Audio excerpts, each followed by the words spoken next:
Hi. Hey, Clark Kent, Superman. Clark Kent, Superman. I'm going to stay like this, rocking a little bit of a headache today. My blue blocking glasses seem to help with that, though, for some strange reason that I have yet to completely figure out. Today is Wednesday, November 18th. And if you were watching this, that means you didn't make it to class today for some reason. Hope you're doing well. Hope those around you are doing well.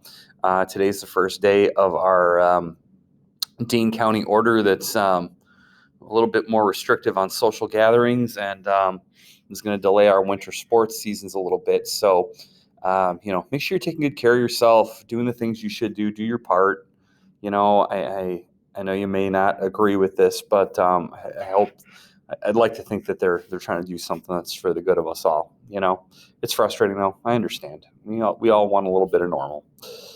So anyway, today is Wednesday, like I said, and we're going to run through the things that we did in class today. And I'm going to try and keep things brief but effective and talk about some of the things we talked about today in class. Couple quick reminders before we get going, though. Working on grading your crash course stuff from last week. I should have those back later today, hopefully, if everything falls my way as far as distractions and things around here. And if you got that email saying that you owed me the Chapter 1 test, please make sure you're getting that done. I've still got a handful of people that have to take that. I'm going to probably be sending out those family emails tomorrow, letting them know how things are going in class. So you want to make sure you get things into me as soon as you can. Don't forget that your Crash Course Chapter 2 assignment is due tomorrow by midnight. Watch the 10.5-minute video, answer the few questions I had. That'll help us lay down some foundation work on some of these things we're talking about. Full sentences, good grammar, that kind of stuff. Okay, so I think that's it on the reminder front. Obviously, we've got school Thursday and Friday, but we've only got 2 days next week. So, we get a nice little break soon. It'll be good. It'll be refreshing, even if we do have to stick pretty close to the casa.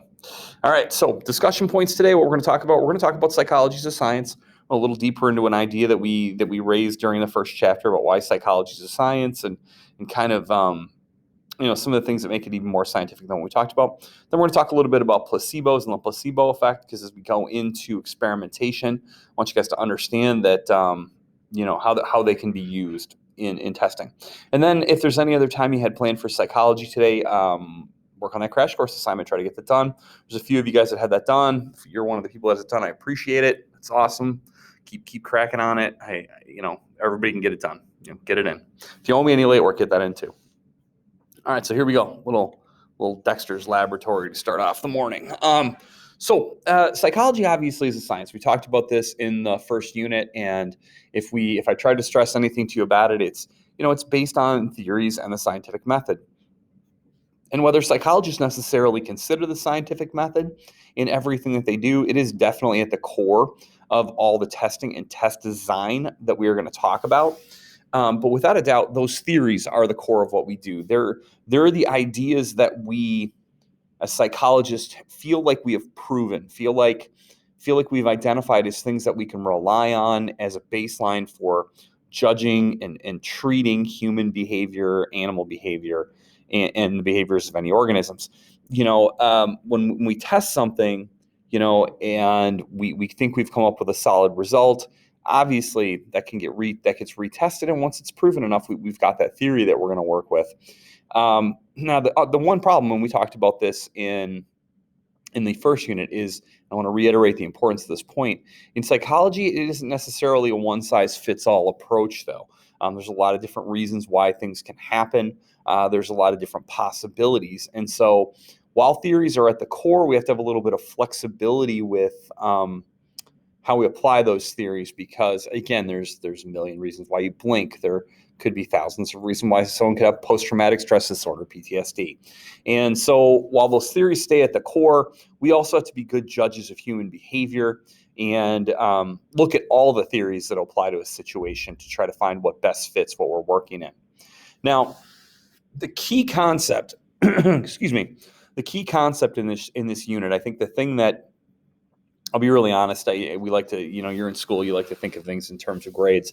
The thing that separates the twos from the fours is this idea of experimental design, being able to pick out the key parts of an experiment, being able to plan a simple experiment out is, I think what separates the people who maybe struggle a little bit with the people that really get it. And so even though that experimental design, in which we're going to actually talk about tomorrow, are key things, there are some things we have to think about first as we're thinking about that experiment, as we're thinking about that survey, that interview, that cross-sectional study. There are some things that we have to put at the core of what we're doing.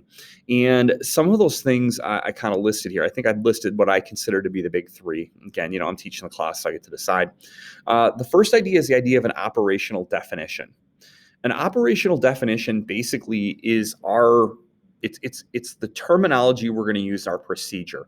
What are our variables going to be? How are we going to measure those variables? What are we going to consider success? What's our percentage that we need to consider success? And so the operational definition are really there are important pieces. They're the pieces that we're gonna use to be the foundation of this experiment. And so our hypothesis would go in here. What are our variables going to be?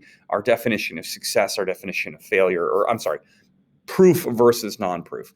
The other thing that we talk about in operational definitions a lot is we're going to talk about the idea of causation versus correlation. Are we looking to see if something is a cause, or if we're looking to see if something correlates? And so if you're not sure what those words mean, and I don't know if you do, I'll try and give you an example here. Causation obviously means this causes that. Okay. Let's see. Temperature drops below a certain level, water freezes. That's the cause. Sorry, I was having a hard time coming up with a good example in my head. I put flaming hot pizza in my mouth and the roof of my mouth blisters. That's the cause. Now, correlation are things that they happen together, but they don't really cause each other. They happen within the same sphere. If every time I burn my mouth on pizza, I'm eating pizza with Cade. Cade isn't the cause for why I burned the roof of my mouth. It just correlates, or it happens that he is there. If every time I have ever gotten into a car accident in my life, and I've gotten into one, it wasn't my fault. Every time I've ever gotten into a car accident in my life, the other car was red. I didn't get into a car accident because the car was red. I got into a car accident because it's something that the person did. It's just a correlation. A lot of times, though, and this is hard in science, correlations seem more obvious. They seem to stand out. Oh, it's a red car again. Dang it. And so for some reason in our heads, correlations seem to, stick with us, maybe sometimes more than causes do. A lot of times in experiments, we're looking for causation. We're trying to prove causation. Correlation is just, it's just one of those things. I don't think anybody really does a lot of testing where they're looking for correlation. The second thing that we're going to consider as we're looking at all these things, aside from the design, is going to be those ethical practices that we talked about yesterday. When you're setting up an experiment or a survey, an interview, you're also thinking about how you're going to follow those main rules that we talked about. How am I going to keep this stuff confidential? All right. How am I going to ensure the safety of my subjects? What if someone does want to quit at this point? What am I going to do with their data? All right. I'm going to be open and honest, but how much am I going to give away to my subjects, to the people that I'm talking to, as to not screw up my data at the end of things, okay? And then we have to also consider retest reliability. Really at the core of science is that if I do a study, sorry, again, I said a little headache this morning, a little neck tension. So I took some Advil. Well, I'm probably advertising on YouTube. I'll probably get in trouble. If I take Advil, if I do a study on a medication, like an ibuprofen type medication, and I come up with a finding, they cure neck tension headaches in an average of 32 minutes. I don't know how you calculate that. I'm not a scientist. Someone else in India or Nepal or Africa or South America or Mars should be able to follow my test protocols, use my operational definitions, follow my test protocols, use my ethical practices, and they should be able to come up with the same, if not very similar, results. If they're not coming up with similar results, if it's not getting cured at all by this ibuprofen type medication, or if it's taking 3 times as long, then my study isn't as valid. I don't necessarily have a theory.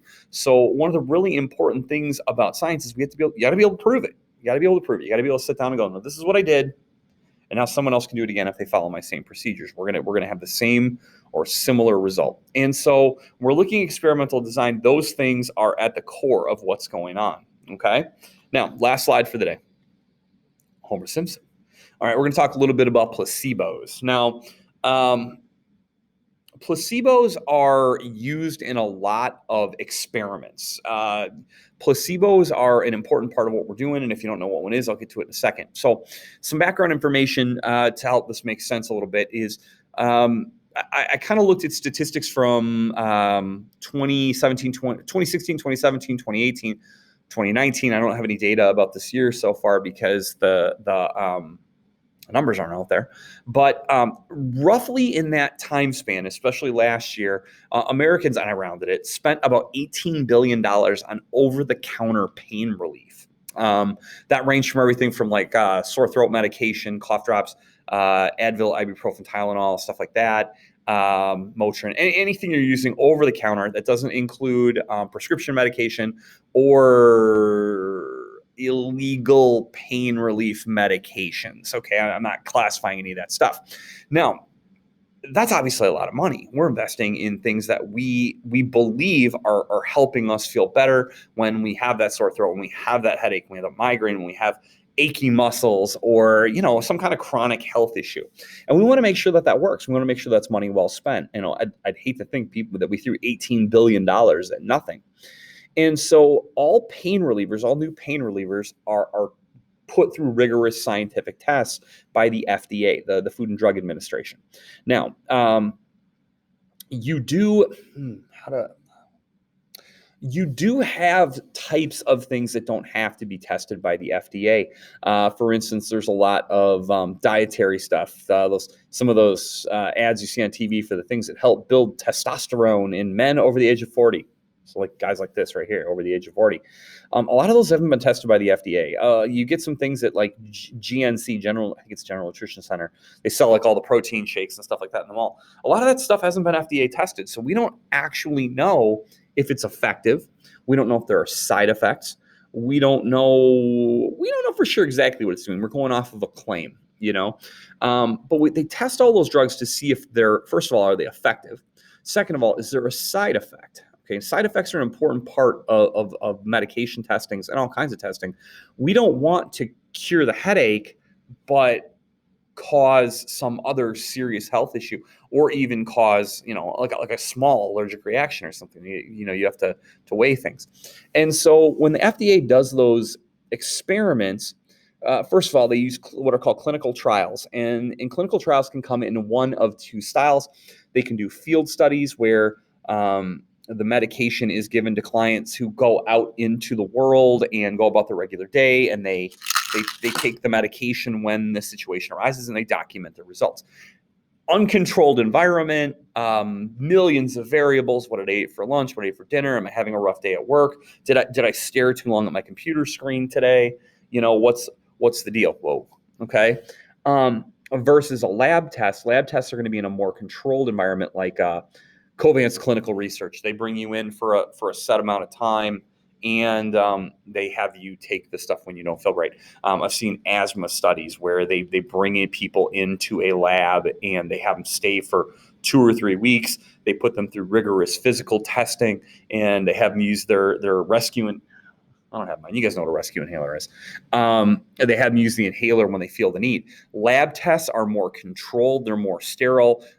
People have control. The people running the test have control over all the variables. Regardless, a lot of times when they do a new drug test, they use a placebo, and they look for something called a placebo effect. And basically a placebo, found the nice $1 million definition off the American Psychological Association's website, is a substance that has no therapeutic effect. It's often used as a control in testing new drugs. They used to call it a sugar pill. It's a nothing. It's a placeholder. A lot of times, or most of the time, when you're testing something, You give one group of people the active medication that you are testing, the new experimental Tylenol 55,000, guaranteed to cure migraine headaches in less than 10 minutes. Okay, you only give half the people that because you want to see, does it work? But then also you need to see if does it work better than nothing. And so you have a second group of people who you might give same looking bottle, same looking pill.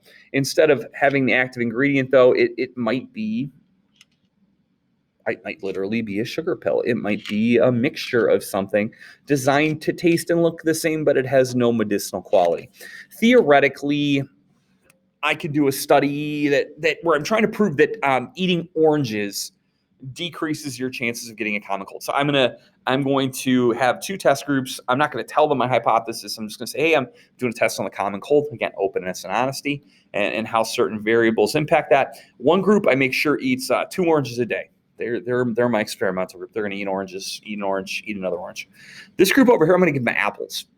I'm not testing apples, but I want to make sure that oranges do more than apples do.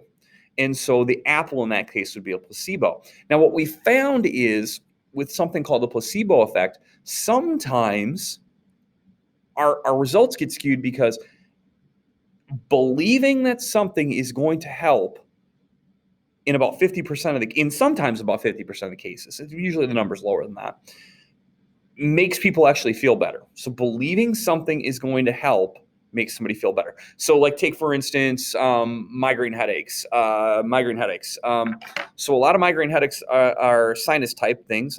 I'm spitballing here. And you've got these little sinus ports right here. If you ever get a sinus headache, this actually works pretty well. You put your thumbs here lightly, don't push too hard. You'll feel that there's a little spot that's indented. If you rub slightly, God, this probably looks stupid. If you rub slightly here, that can actually cause some sinus drainage and release some of the pressure out of your sinuses. Okay. Now, if you believe me, if you're like, see, I think you've probably had enough sinus infections and sinus headaches in your life that I believe you. And I believe that that's based on reputable science because you've probably looked it up. All right. Then you go like this. And when you have something, go, oh my God, that actually works. I feel so good.